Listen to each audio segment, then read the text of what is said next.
How's it going, everyone? Just joining on here.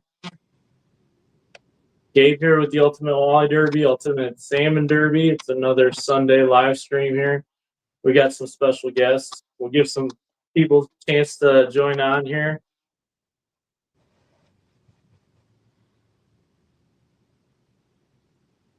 Give it a few minutes. Yeah, you guys definitely voted some tanks today. It was cool to see for sure. I'm tired of sitting on the sidelines though. You know what I mean? Gotta get out there, guys. Time to get out there, man. Yeah, I should have thought of that before I started this derby thing. But we did get all the scales delivered, so that's a plus. Okay. But yeah, you know how it goes. I know. You got to pick your battles, right? The derby don't start till the 5th, so you got a couple days you can still fish. I know. I feel like I don't want to jinx it, but I feel like we're a week ahead of time. So, last year we were scrambling the week before the derby started to get scales delivered and stuff, and we're down to. I have Pete from Hook One. I got to get his scale to him, and Lake St. Clair Pro Tackle over in Canada. So, but yeah, we're getting close. How's it going, Patrick? Got Patrick Valco on here. Give it a few minutes for folks to join. Hey, as you guys are joining, make sure you guys follow these guys on Facebook. Wes Smith, he's with Metro Detroit Walleye Stalkers, legendary group. I mean, you guys definitely have a huge umbrella over the industry, right?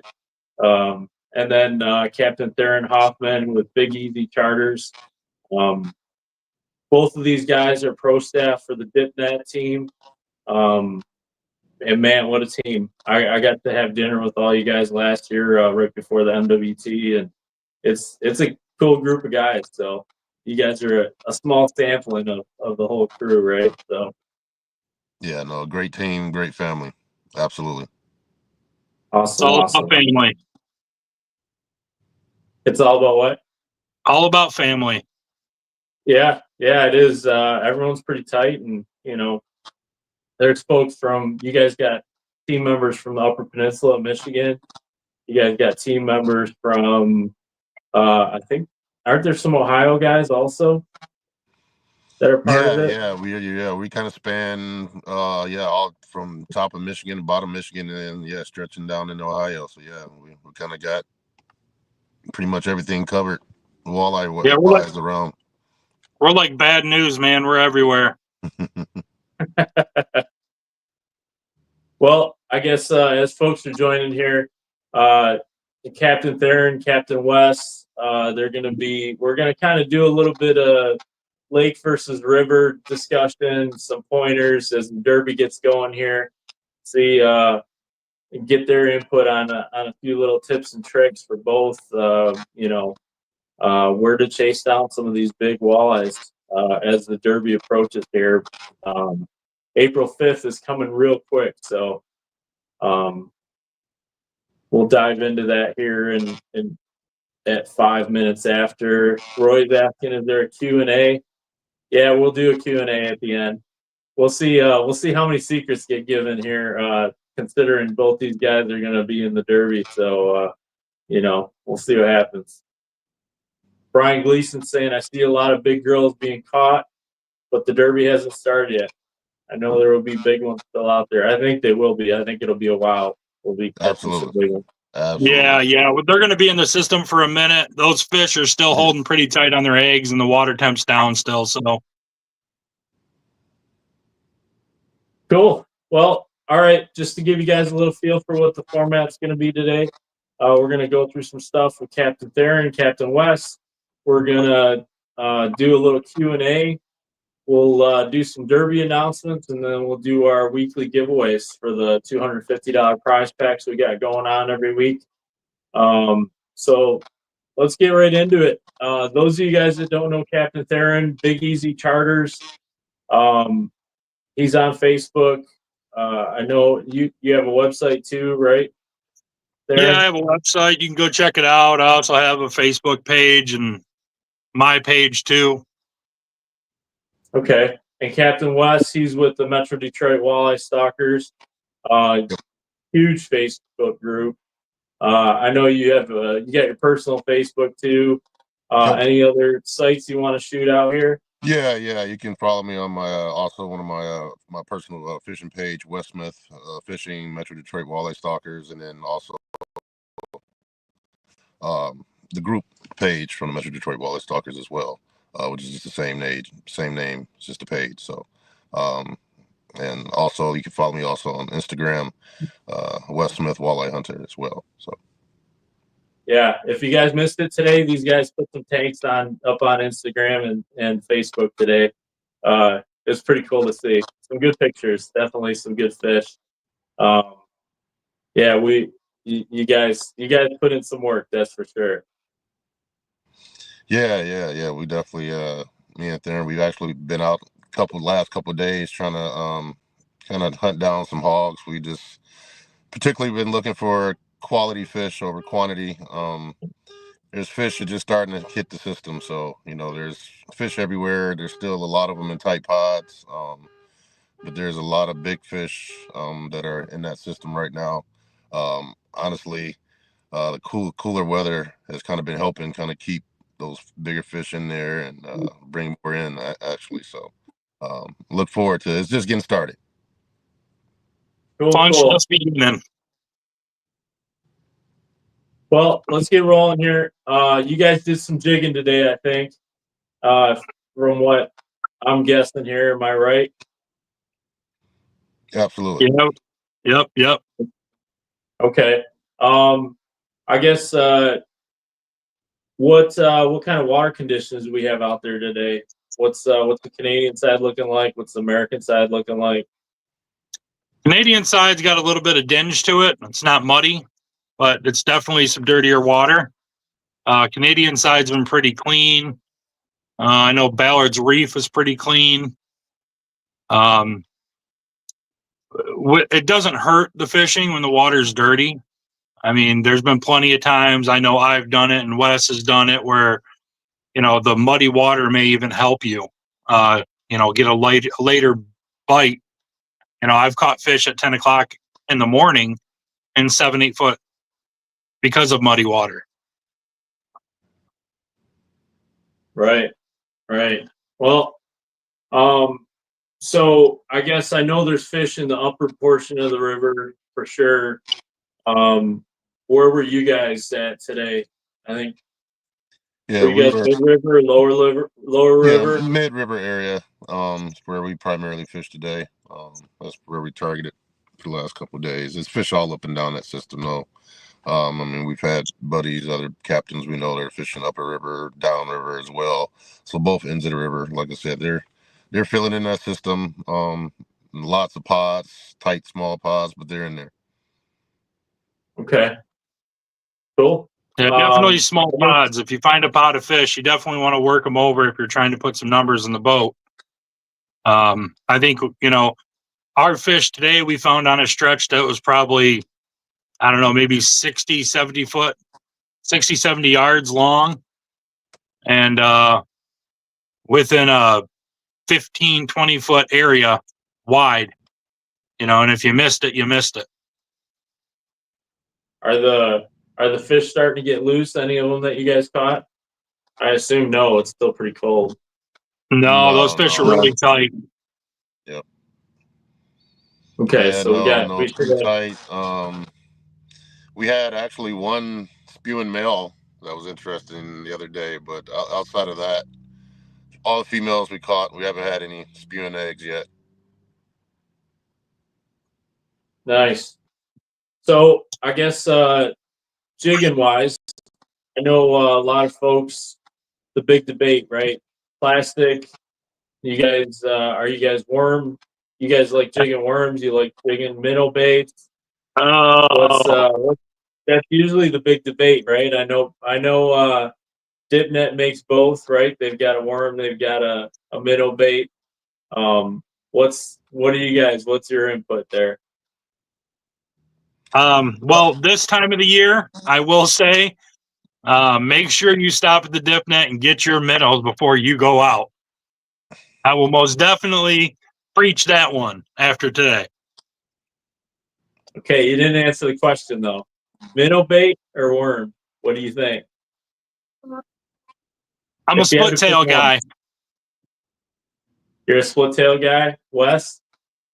Honestly, you could go either way. I've caught fish on both. But you kind of want to, mimic what they're feeding on.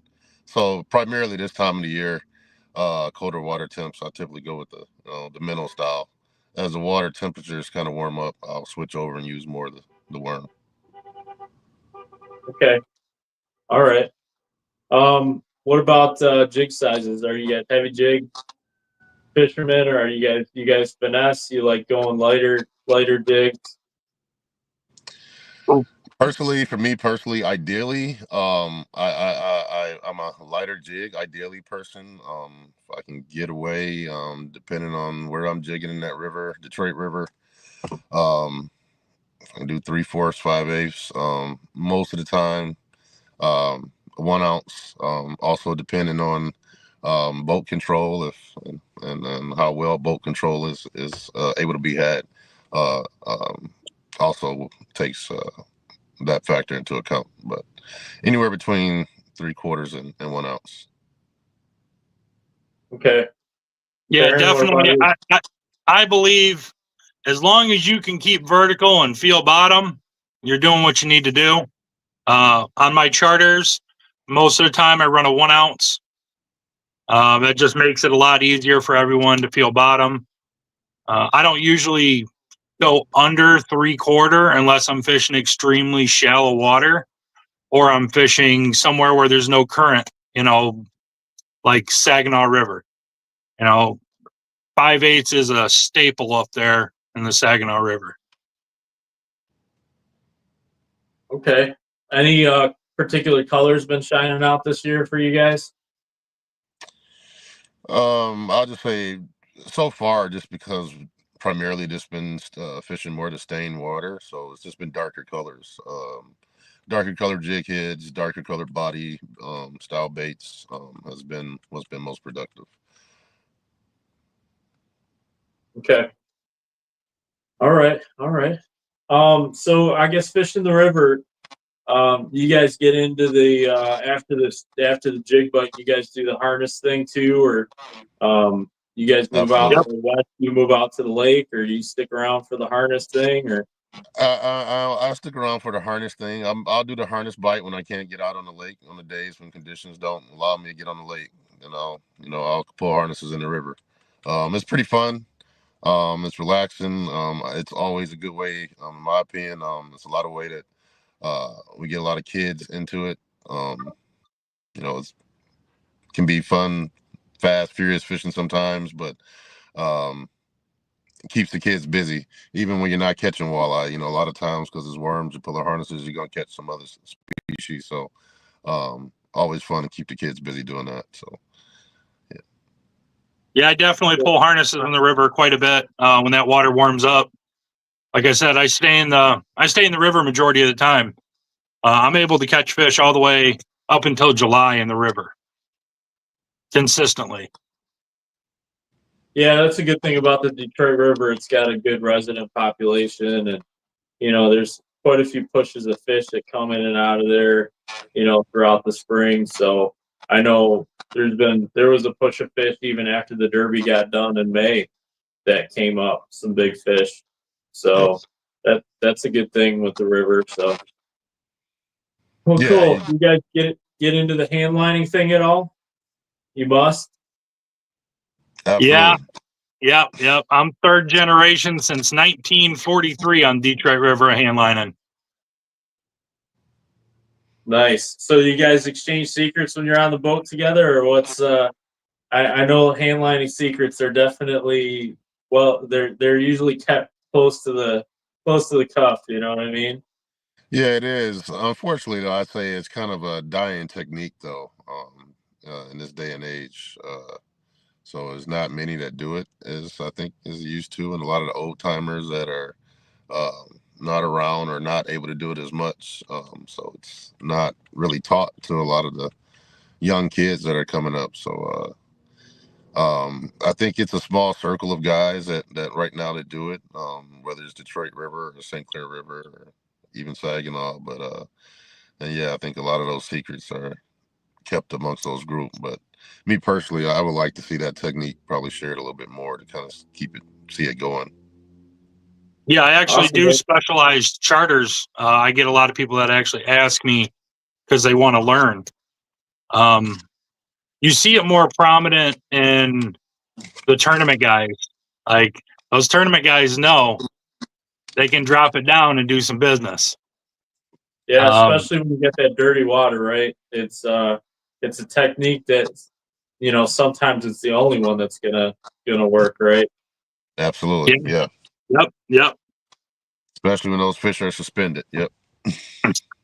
We might have had that discussion a little bit today too. So all of you guys that are just getting into the river thing, and you got the jigging down pat, and then the river blows out, you definitely got to get that weapon in the holster, right? That's one weapon that will still produce fish when the jigging won't. When Definitely. when you're drifting past fish and they need some time to actually figure out what they're looking at, right? That's when the hand lining comes into play. Mm-hmm. Absolutely. And most of the baits, there's only a few guys that really paint custom floating Rapalas. There's only a few out there. There's not a lot. Luckily, I fish John Latham. He paints the best customs for floating Rapalas around. And he's up there in St. Clair. So a lot of those guys use that up there for whipping too. Whipping's a pretty big thing up there on St. Clair. Yeah, not too many guys on the Detroit River whipping. At least not like up on St. Clair, that's for sure. No. Yeah, it's a little harder to get your anchor back here. Yeah. There's too many cars in the bottom of the river to get hung up on. Well, shout out to John. I know John's fighting some things right now. We're all shooting for you, man. So Absolutely. just wanted to give him a quick shout out. Absolutely. You guys ever make it up to the St. Clair River at all? Yeah. So yeah, There are times I'll definitely go up there. It's a lot of guys are intimidated by the St. Clair River just because you go from fishing. It's in comparison to the Detroit River. Detroit River is a little shallower, so you start jigging 80, 90 feet of water for walleye. A little different. Yeah, that bridge yeah. is the bridge is a little scary up there. That those currents under the bridge and stuff, and yeah, it does. I can see where it'd be intimidating. Yeah. It's different though. It's a lot more of a clear water program. Yeah. At least my experience, a lot more blue ice, a lot more black ice, things like that. Natural color presentations up there. Yeah. Yeah. Absolutely. It's a different animal up there, And the St. Clair is. Go ahead, Theron. I was just saying, St. Clair is a beautiful fishery. There's so many species of fish that come through there. It's hard to compare it to anywhere else. Yeah, we're gonna have a few guys from the St. Clair River here, hopefully in a few days, talking about some of the other, the fishing up there, and they got a bunch of species up there that you catch this time of year: coho, steelhead, Atlantics. It's definitely different, but I'm hearing more and more silverfish down in the Detroit River too. Guys catching cohos and steelhead and stuff, which is good to see. Hey, no one's gonna complain, right? No. For me personally, it's good to see. Growing up fishing that river, for me, I've been fishing that river since I was 5 years old, and I started with my grandfather taking me king salmon fishing on the Detroit River at Belle Isle. So, and where he consistently got limits of king salmon in the Detroit River. So that was back Wow. in the early '80s. But so it's good to see a lot of the silverfish coming back to the system like this. Excellent. Yeah, last year there was actually quite a few whitefish that were caught in the Detroit River. I actually caught one that was a little over 6 pounds. Wow. Yeah, I haven't heard of that in a while. That's for sure. So, Theron, Rich asked me to ask you about something. Rich from Dipnet. He asked me to ask you about trolling at night in the river. So, I do charter for that. It's a special technique that kind of only handlining guys really, truly know what they're doing. We fish in about 4 to 8 foot of water, but the Detroit River is a very dangerous place if you don't know where you're going. Oh yeah, especially the south end, aka the Gross Seal area, Trenton Channel. That tends to be a mess over there. But yeah, so just basic idea is that that's planer boards and crankbaits. Is that what guys are doing? Yeah, It can yeah. be. It can be. Some guys do. Some guys are straight lining, just straight out the back, no boards. I'll just say typically it's the areas that you mostly are fishing at night in the Detroit River are small, just small windows. They're not large areas like you fish in the lake. So yeah, it's hard to get 15 boats pulling boards in a lot of these areas at night. It makes for a lot of chaos. So typically most guys will just long line a couple lines straight out the back. We try to be courteous, right? We want to share it. So Yeah, you don't want to be the guy that goes out there and throws 4 boards on each side and you're out 150 yards on each side of the boat. I've never done it. That's why I'm asking. I've heard rumors of it, but we can leave it at that. Just so it's just simple. Any snap weights or anything like that? Like, what do you guys No, put? it's typically shallow running. Your Impalas, your F9s, your F11s, any Pit kind of stick sticks. bait. Yeah, long stick baits are typically what your shallow diving baits are what you're running. Okay, all right. So I guess out of all those techniques here, we got the next 4 weeks of the Derby coming on. If someone said I'm going to strictly fish the river, what would you guys suggest technique wise? What do you think out of all that we just talked about here? Jigging, harnesses, hand line, whipping, the trolling game. What would you guys suggest folks focus on? What's their best chances? Just for me, I'm going to say whatever technique you use. My number one just kind of key would just be look for shallow water. You can do all those things. Whatever you're confident in fishing, and don't fish deep. Yeah. Okay. All right. Those are good tips. I guess you guys like to focus around color changes in the river. I know some guys are real, that's their main focus is to watch for those color changes, move up onto the shallows and stuff, and try and time that right. You guys do that, or is it you guys prefer the water to just be flat out dirty in the beginning? Honestly, I play the wind more than I play anything. The wind is what matters in the river. It'll move that bait fish around wherever it needs to be. You just need to know where it's going to be. Yeah, for me, I'll just say water temperature, and watercolor is it's just one of the factors that I use to equate where what I'm going to do and where I'm going to target. So, because there are days where that plays a factor, and there's days where it doesn't. So, absolutely. Gotcha. Okay. Well, I know we wanted to talk a little bit about the trolling bite that's happening out on Erie too.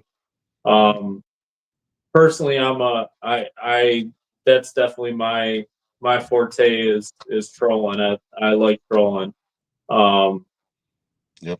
I feel like I can dial in my program. I'm not crowded. I definitely for myself, I feel more mobile. if that's a good way to put it. Wes, I know you're a big trolling guy. I follow you quite a bit. Yep. I That's guess, my favorite way to fish. yeah, completely different. I guess let's start with this. Cranks. Are you a big crankbait guy? Are you a finesse guy when it comes to crankbait size? Um, I would probably label myself a little bit more finesse, just from my time with tournament fishing. Tournament fishing, you got to have a little bit of everything.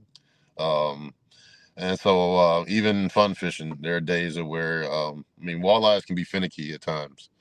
Um, there's days where I've been out there 3 days in a row, and the first 2 days I'm just nailing them, and I'm go out to the third day with the same program and nothing.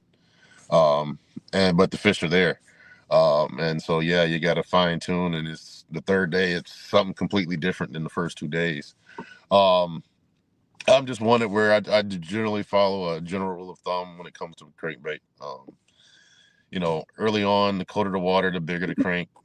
The warmer the water gets, the smaller I go. Yeah, that's a good rule of thumb.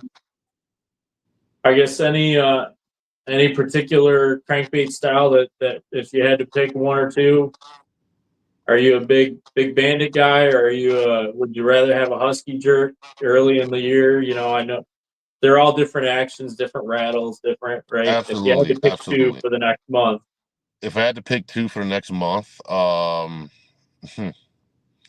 it's probably gonna be a P10. It's my top number one. And then I'd probably have to throw, honestly, I'd probably go a husky jerk for the next month. okay. So definitely more subtle action, right? Completely different than a bandit, right? Let's say. Yeah. Yeah, I agree. Yeah, just all it's so too, because where the water temps are, typically until it gets up to almost like that past 48. You're going relatively slow, trolling. I'm in that 1-3 range, so you're not really going fast for the most part, on most occasions.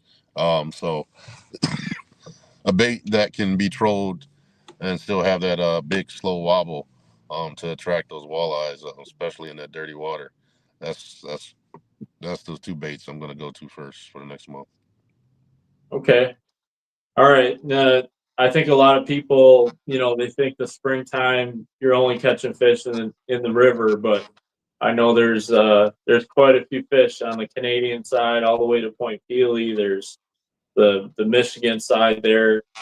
Even the Ohio side, but that's not within the Derby boundaries. But you know, I know there's a lot to be had there. You just got to watch your weather, watch your what's happening out there, if it's really getting kicked up or not, with regards to mud.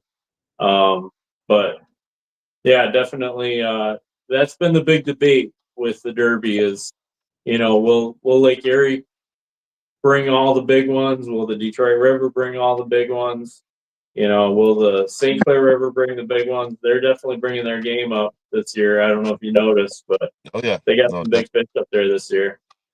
yeah. I'm just noticing, just overall in general, just throughout all the systems this year, it seems like the fish are a little bit on the bigger side this year. So it's definitely going to be interesting um, to see. There's been some really big fish caught both in the river and the lake so far. I've seen fish well over 10 pounds, 11, some 12 pounders already caught throughout all the systems. So, like I said, and this is just getting started. So it's just going to be interesting to see. Yeah, so let's just say I'm a new guy. I've never trolled before. Obviously, what are some good pointers, I guess, for guys to get out there, because the bodies of water we're talking about are big, right? Lake Erie, Saginaw Bay, even Lake St. Clair. But what are some pointers here? Number one, I'll just say, a lot of guys when they start getting to trolling, it's tackles, the number one thing you start looking at, and all the crankbaits, and there's so many with all the different colors and all that good stuff. I'll say this: I'm one that I've had hundreds and hundreds of different colors of crankbaits, and I tell you, I probably have over 8 special mate boxes of cranks. The ironic part about that is typically you find yourself going to probably like the same 10, 20 cranks all year long. Just stick to your basic colors. You don't need a whole wide array of colors and all that good stuff. I just tell guys, hey, get your my advice is this: purple, red, orange, and pink. Those are the colors that primarily that walleyes can see. And when you're trolling, they're looking at the bottom of the bait. So all that stuff on the top and the sides, that's pretty stuff to catch us anglers for the most part. So if you kind of use that rule of thumb, get you a handful of crankbaits, a couple of different body styles, some bandits, a couple, husky jerks, flicker minnows. That's another good one to have in your box. Just get you a couple of different colors in each of those. You don't need 50 different colors in every different crankbait. And then well, a good thing about a lot of guys, I'll just say with trolling, and same thing with jigging as well. When you start trolling, you don't have to run out to deep water all the time to troll for walleye. So a lot of guys who have come out with me or I take out or want to go out and learn and all the good stuff are usually shocked when they see me shut up in really shallow water. And when I say shallow water, I mean, I'm trolling 6-8 feet of water. So yeah, my leads are short. I don't need 100-foot leads. I'm setting my leads out 8 foot and putting the board on, and there I am. Up watch. Yeah. So yeah, just experiment. I'll say with speeds. Like I said, there's general rule of thumbs, but I can also tell you there are times where because there's a lot of things that you don't take account for in the water that you don't see necessarily. Such as current. A lot of times when you're out in the lake trolling, you don't understand how that current might affect the way your lures are running. Even though you're looking at your GPS and it might say you're running at 1.4, your lures may not be running at 1.4. So play with your speed sometime. You might have to go up, you might have to go down a little bit if you're seeing that you're not getting the bait, but you're marking the fish, but you're not getting a bite. So yeah, just a couple things that I would always just suggest when you're going out. So do you run a like a smart troll or a fish hawk or something like that? Have you run them? Do you run them or do you? I typically run iTroll system just so I don't have to keep once you kind of dial in a certain speed, it's easier to kind of just keep that speed set with the iTroll for those guys who run in kickers. It also has the ability to kind of alternate and flex those speeds and go up and down. So you can set a range of speeds to where, hey, I can have it run from 1 mile an hour to 2.5 over a range of 5 minutes and have it fluctuate until hey, maybe I can so you can find that right speed sometimes, which is a cool thing about those systems. Yeah, we actually utilize those in hand lining too. Yeah. Oh really? Yep, absolutely. The iTroll, the kicker control. Yeah, I mean, hand lining it's basically glorified trolling without a board. I mean, you can really, use the water column and put your baits where they need to be.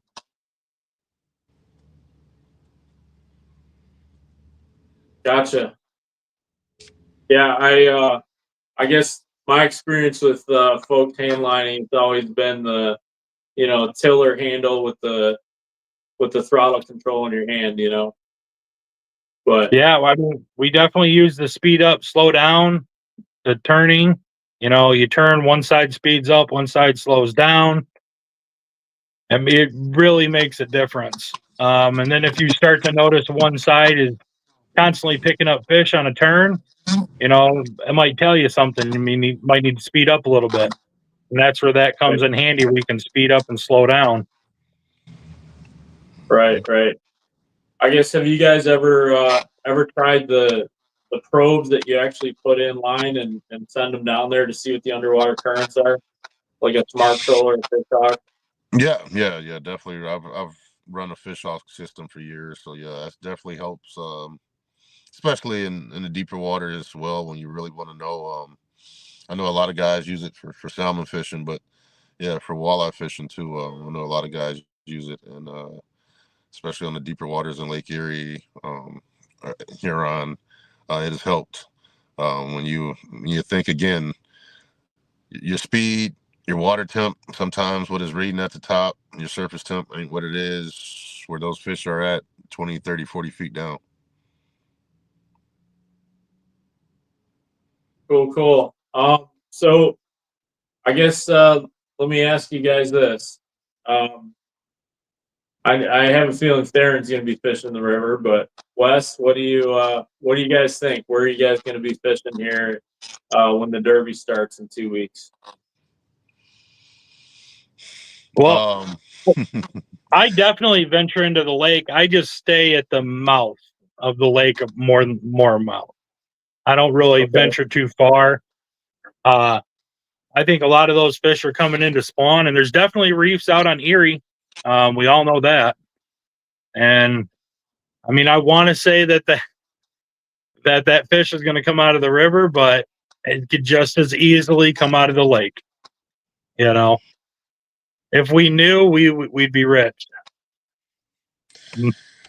Yeah, I'll say this. The next couple weeks, that first week or two of the Derby when it starts, I'll be focused in the river as much as possible. But after that, I'll definitely be in the bays of the lakes. Gotcha. I think it's a comfort thing too for a lot of people, right? Where they feel comfortable, they can pluck a big one. I think Christy just commented here, the Dirty D. She's I know where she's going to focus her efforts is definitely the river. Absolutely. Yeah. Well, cool. I guess one more question for you. You guys, have you guys tried the Walleye Nations creations, the death jigs? Have you guys tried running those? Yeah, I have personally. When they first came about with those, I've trolled them, I've jigged them. I personally have had a lot of success with them on inland lakes with walleyes with the death jig. So they're definitely they're deadly when they can be deadly. That's for sure. Yeah, I agree. Not too many people talking about them, but I know it's definitely something that's spiked my interest over the years. So, I guess any more tips for guys? I know we talked about this earlier. Courtesy at the ramp, you know, like things are nuts right now at the ramps, right? You guys dealt with some huge wait times, and you know, give some guys some tips there. You know, just right now, this time of year, guys, I'll just say, until luckily the first is right around the corner. But until April 1st, ramps on the Detroit River are limited. So there's only a few, which makes the lines and for those ramps much longer. Just be patient, but be consistent, be courteous. Right now is probably not the best time of the year. I would say the lines are long, so you got more than enough time to get your boats ready, get all your gear ready while you're waiting in line. Don't wait till you get to the ramp to start, loading up. Like I said, this morning we waited 90 minutes before we were able to get in the water. So yeah, you got more than enough time to kind of get all your gear in the boat, get your clothes on, and get your kind of program ready. So when you launch, you can make it as smooth as possible. So everybody can try to get out and enjoy in a timely manner. And it's the same thing coming back in. Coming back in, you got to understand it's going to be a wait as well, guys. Same thing. Just be, courteous. Just be patient. And just be consistent, be swift. Unfortunately saw some guys today, don't spend time at the ramp chit-chatting. There's a line of 20 boats out there. Go and park your truck, get your boat out the water, and then go talk fishing and all that good stuff. So just those type of things, just kind of be courteous for the next few weeks, because it's going to get busy here. Yeah, definitely. And another thing, when that cold weather's in, I know everyone's in a rush to get in and out. If you're putting your boat in, when you pull out, move a little bit slow coming out. I mean, everything's been pretty icy with this cold weather. So definitely make sure you're using your 4-wheel drive. I've seen a couple that almost went backwards a little too far in the ramp. And when you're pulling out, pull your boat out, pull your trailer out, and make sure you let it drain a little bit. When these guys pull out, flying through, all they're doing is pushing a bunch of water on top of that ramp and making it harder for everybody else. Yeah. Frankie Dean just brought up another good point. Turn off your headlights when you launch early before daylight so that people that are backing in can see. I know that's blinding. Absolutely. And Christy's saying drop your boat in and move away for the next boat. Usually there's multiple people that can drive the boat, right? So, or the trailer. So I think that's one of the things you see the most is you got a bunch of buddies going with the guy that owns the boat, and he drops the boat off, they grab the boat, and then they sit there and wait for him to come back when they're able to actually move it over to the side so another boat can go in. I think that's what holds up lines probably the most, is that you got guys standing around waiting for the captain to come back and get in the boat. Yeah, Roy Miller is saying cross and launch the boat from the other side. So, I mean, I guess I've never crossed to the Canadian side to launch on the river, but I heard things are worse over there, actually. But Roy likes to go over there for some reason. You guys want to get into some questions and answers? You guys, folks out there, if you guys got questions, I'll scroll through here. Sure. Absolutely. Fire away. All right, let's see here.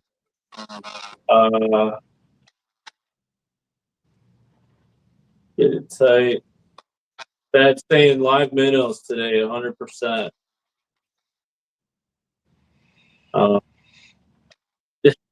Zero minnows? No minnows today? No, that's an okay. That is 100%.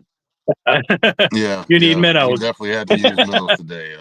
I personally am one of not a live bait guy personally with jigging, so I'm usually anti live bait. But I know there are situations and times when you just have to if you want to put fish in the boat. I'll just say today, if I had to put a ratio to it, I mean, we went a couple hours with just one fish in the boat with no minnows, and then when we switched over to minnows when we started to put fish in the boat. Because this day you just had to in order.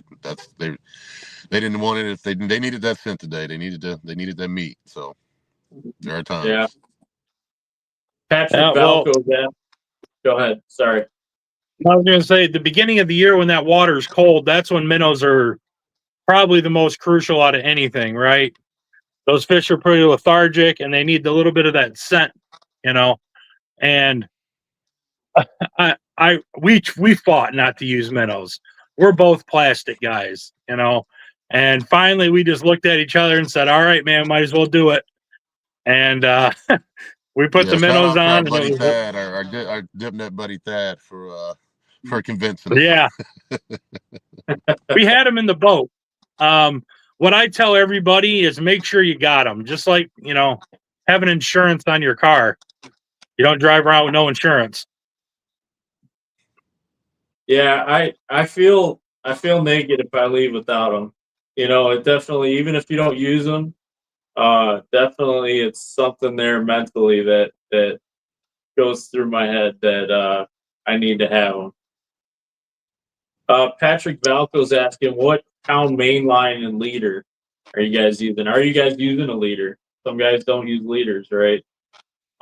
Yeah, I'm not a leader guy. I'm strictly 8-pound high vis, usually yellow green or green or yellow straight to the, and then my jig is, you know, in that braid straight to the jig. I don't do a leader. Yeah, same here. I'm direct tie. I run 12-pound Sunline, high vis, usually yellow or anything orange. I think that leaders are more for certain types of areas that you fish.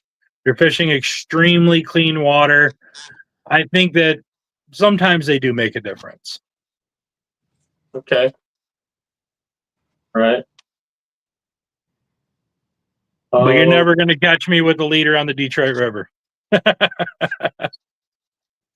It's funny because it seems like everyone you talk to, everyone's got a different opinion, different weight, different opinion. It's amazing. Let's see here. See if we got any more questions. Isaac Hanna saying, walleye don't look for depth; they look for the right bottom. Shallow or deep is all relative. Salt docks give up huge fish every year in the 30 to 35 foot range, and Trenton does every year in 6 to 14 foot range. I mean, that's a good point. I agree. Right? Absolutely. Definitely agree with it. I definitely agree with that. I agree. Soft bottom, harder bottom, right? Yeah, I agree. Me and Isaac have done some fishing together. He's a good guy. He knows what he's talking about. Yeah, he's a good fisherman. He knows what he's talking about. Randall Misker is saying the loot was putting in multiple 40-pound bags today. That's pretty amazing. That's something to say for a walleye fishery. Yeah, I saw that. Yeah, they definitely have some huge bags out there today on Erie. Yeah. A lot of guys are saying they're Bandit fans on here. There was a 13.1 caught in the Saginaw yesterday. I didn't hear about that. Yeah, we've seen it. We were talking about it today. Yeah, That's Battle of the Z tournament. That was a tank of fish, but that's a good fishery. There's always some huge fish that comes out of that fishery every year. Yeah, a lot. We didn't even talk about that. A lot of guys will troll the mouth there. There's some. I think there was a 14 last year caught out of there in the spring. Yep. Yeah, there's some huge fish that come out of there. Don't underestimate the Saginaw River, that's for sure. Yeah, Troy's saying, how are the hair jigs? Do you guys use them? Yeah. Yes, I do. Yeah, I love using hair jigs. Typically, I mean, I'll use them now. For me personally, I started to use them more when the water temp starts to get a little higher towards that 50-degree range. I don't, because again, I'm not using them with live bait. I'm strictly just a hair jig by itself, and that's it. But it's awesome for me because I ain't got to worry about plastic getting chewed up and changing plastic and all that stuff. So yeah. Or putting a minnow on. Right. So Tyler Slifko is asking, where should we try as the run starts? What are their patterns right now? Where are the fish coming from? That's a huge item of debate there, where they're actually coming from and to and from and where they end up at. But he says he sees people limiting out every day. I'd love to be able to hit limits, short, long drifts. Do depths matter as daylight changes? So he's got a couple questions there. Where do you guys think the the fish are coming from. Are there fish moving from that have passed all the way through and gone to St. Clair for the winter, and then they're moving back into the Detroit? Are they all coming from Erie? Yeah, What do you so guys you think? got fish coming from both systems. St. Clair, Erie.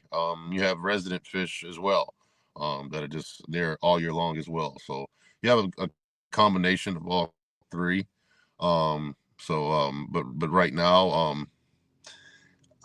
honestly, I wouldn't just say, target one specific area of the river, whether it be the mouth, mid river, or whatever. It's again, those fish are piling in and coming in to spawn. And they're all through that system right now. So again, kind of more or less what just Isaac kind of pointed out, just finding that structure in relation to time of day. I'm one to just kind of general rule of thumb. I start shallow earlier as the time of day goes on and move out deeper. Just that's usually those Absolutely. walleye are going to be consistently somewhat in the same general area. They're just going to kind of shuffle, left or right, in and out, shallow, deeper throughout the day. That's it. Yeah, and So there's Neil, definitely not a lot of fish in the system right now. It's small pods here and there. So like Isaac said, I would tell someone you're not going to go and just drift down the river for a mile and just catch fish one after another right now. That's I wouldn't go out there right now expecting that right now. We're a little ways away from that, but again, in short pods. You find a pod, you catch 2 or 3 fish in that pod, go back up and go back over that pod of fish. exact same thing we did today. Yep. So Neil Putnam is saying, can you take minnows to the queen side? I heard They have to be dead. What's that? They have to be dead. I heard they changed their regulations. I had some other captains on earlier this week. I heard, and maybe it's a phone call to their ministry, but I heard that they changed their minnow management regulations there for the Detroit River. So, Well, that's awesome.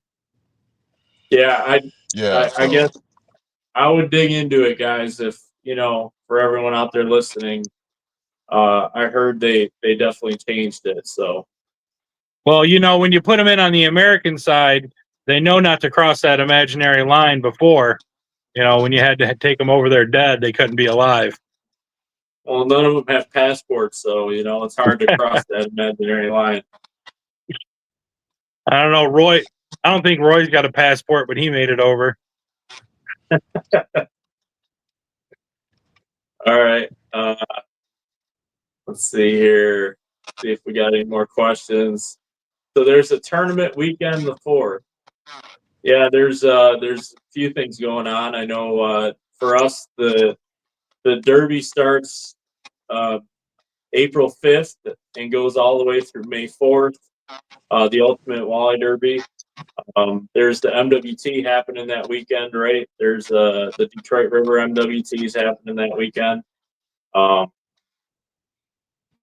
I don't know of anything there's else. going to be there's going to be several kind of tournaments, local tournaments.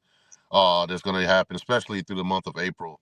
So I would just, also just kind of keep that in mind. River's going to be busy, especially on the weekends during the month of April. I would just say, from what I can recall right now off the top of my head, I think every single weekend, there's definitely a tournament, whether it's a big one or a small one. There's a tournament out there, so just kind of keep that in mind. And on both sides of the river, there's some tournaments on the Ontario side of the fence as well that are happening. So you're gonna, it's gonna be busy, guys. April's a busy month. You got people from all over the world that are coming here to kind of fish this fishery. So just be patient and have fun. Yeah, Okay. definitely be courteous when you're running through your drifts too. I know that's something that always gets touched on, but good scenario. I mean, me and Wes were fishing today, and the buddy of this guy come flying through. I don't know, they're probably 20 feet on each side of him between me and another boat and him. And it's all about being safe. You don't know if you got a kid standing up in the boat. somebody's bent over, a little elderly, those boats start rocking. You can fall in that water. It happens a couple times a Yep. year. Yep. Yeah, and it's still cold. That surface temp is we only had 40 to 40.3 today for a surface temp. So that water's cold. And that's at the surface. So it gets colder the further deeper you go down. So just kind of keep that in mind. And everybody should be wearing if you ain't got the life jacket, the strap, the suspender ones, make the investment. It's a very good thing to have. Yeah, if you don't have a float suit, have your life vests, have them out. Don't have them in the storage boxes. Don't have them in the containers. Have them out. Have them on. I tell the guys who just refuse to wear them, don't want to have them on, have it next to you on the seat. Have it right next to your tackle bag. Again, don't have them in storage. You don't have time to go into storage to get life vests when stuff is going wrong. Good point, Wes. Good point. So Thad's asking, what kind of bottom do you guys prefer once the females start dropping eggs? What are you looking for? You looking for rocks, mud, slack water? Rocks. Yeah, I'm typically still looking for more kind of rocky structured area. Rocky gravel flats throughout the system. Okay. Calvin Brady's asking, how do you guys utilize your graphs to find areas to target on the river? We have Calvin set them up. No, you spend all that money on electronics. Trust your electronics. I mean, there's a lot of times where we're cruising at 10 miles an hour, 5 miles an hour, and we're marking fish going back up to the next drift to see if they've moved inside or outside. Yeah, for me personally, I'm one that where I would just say in regards to river fishing, for the guys who have any type of side scan or structure view, that's what I utilize more so in the river. 2D down scan gives you an idea. It's hard to kind of mark fish 2D down scan in rivers, especially when you're moving 1, 2, 3 miles an hour. So typically for me, I'm using my side scan to give me a kind of a better view of kind of where I can see fish just hanging out in this structure in the river. Totally agree with that. Okay. So this question's come up quite a few times. I kind of have been dodging it because it's coming from Roy and Thad and a bunch of other guys. What's the go-to color going to be? Plastic color for a winning fish this year? Oh, This man. is like the biggest question. I'll Black let on you black. guys try and answer this one. Black on black. Pimp daddy. Pimp daddy. That's I don't funny. know. Roy paints a jig that I make him paint me every year since we've been fishing together. And I shouldn't say what it is, but I'm going to give the secret away. He paints two of them. One is a glow clown and the other one is a chrome clown. And those are my go-to jigs. I mean, they may not even match my plastic, but for some reason, that's my confidence jig. Oh man, big secret's coming out now. Wes, you got one too? For me, I mean, if I'm just gonna say if I had to give a color, I mean, for me primarily, my number one color is gonna be black. If it'd be, I'm a black worm guy. I'm a big black worm guy. Yep. Yeah. It's been pretty much my go-to. It's been consistent for me. Awesome. I know it is for a lot of folks, right? Black chartreuse tip, it's definitely caught a lot of fish over the years. Well, darker colors cast a bigger silhouette in the water for the fish to see. That's why all your bass fishing guys, their favorite colors are purple, black, and blue. Yeah. And I guess to go along with what you were saying there in the contrast thing, the black and bright, something bright, that contrast catches a fish's eye too. But yeah, definitely, black has put a lot of fish in the boat. Well, I guess we'll close out the question side of things. I just want to announce the winners for our. If you guys have any derby questions, I'll stick around after and answer those. But just so you guys know, we spilled out the e-tournament stuff. So e-tournament, the event is active. We gave out the passwords. If you guys haven't seen your passwords yet, please reach out to us. We texted out the code for e-tournament. I give it out publicly, but we pay by the person. So make sure, if you guys haven't gotten it, make sure you guys reach us for your code, and we also put out a YouTube video via text message on how to load up e-tournament and so on. So let's get to our winners here. So we're giving away a Yak lures package this week for our weekly giveaway, and Anthony Mollett out of Jackson, Michigan. He was our lucky winner for the week on the Yak lures package. Congratulations, Anthony. Congratulations. Congrats, Anthony. That's a good package. Yep. And on the salmon side, Corey Heine won a St. Croix steelhead rod package. He's from Cameron, Wisconsin. So awesome steelhead rod there, one of their Encore rods. Yeah, all you guys that are out on the west side of the state, out in Wisconsin, get out to the Detroit River right now. It's happening, right? So give me a call. I still got some opening trips. I still got some trips open for this week. Awesome. Make sure you call Theron, Big Easy Charters. This is, you guys, real quick, that's what he wanted you to see. That's how we do night fishing on the river. Oh man, that board seems to go forever there. That's a 6-man limit. Impressive. You're gonna have to take the logo off the side of the boat now, Theron. I know. People are gonna be following you around.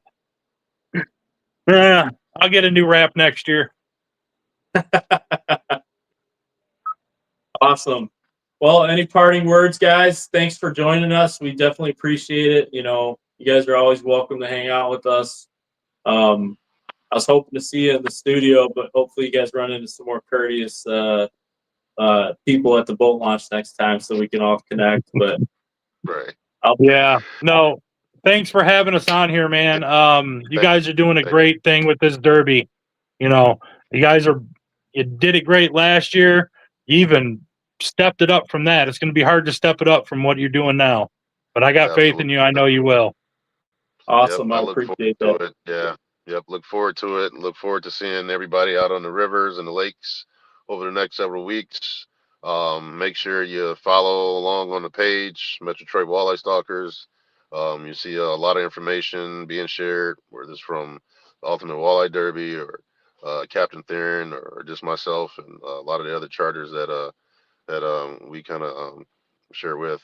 So you can have all the information. I know a lot of people that are, like I said, the next several weeks are be coming from all over, all around. So make sure you follow us so you can kind of get all the information you need to kind of get you a walleye. Yep. And anybody that gets in my boat for the, for the remaining of the tournament, when it starts till the end, you also have a chance to win some money in this. So, if you want to just come out and learn, because if a charter captain takes you out and you're not learning, he's not doing his job. That's a good point, man. You're a good man for teaching all these folks, So I guess one quick question here. David Donahue's asking, Derby, is there a fee for submitting a fish? Yeah, check out www.theultimatewalleyederby.com. $100 a guy to get in, or $850 for a boat ticket to cover anyone on the boat. And we're doing $15K a week and $30K for a grand prize. So plus prizes down to the top 5. Lots of stuff to win. check us out. I guess David, since you're on the podcast here, just check out, search the Ultimate Walleye Derby on Facebook, and you'll see all the jazz there. So, well, guys, thanks for joining. I definitely appreciate it. We'll connect here in a couple weeks. I think we'll probably see you at one of the shops or something. I know we'll be weighing fish in as the Derby starts, and we definitely thanks for your time. Follow these guys on Facebook, because that's what keeps it going. These communities they got going, the charter business, all of it. Make sure you follow them and watch what's going on. And they're good guys. They'll give you good reports. Make sure you get down to the Dipnet. If you get down there to fish the Detroit River, if you can't find it in the Dipnet to fish on the river, you don't need it. You got that right. My phone died. Awesome, guys. Definitely appreciate it. Thanks for joining. Thanks, man. Thanks for having me. Talk to you later. We'll see you. Bye-bye.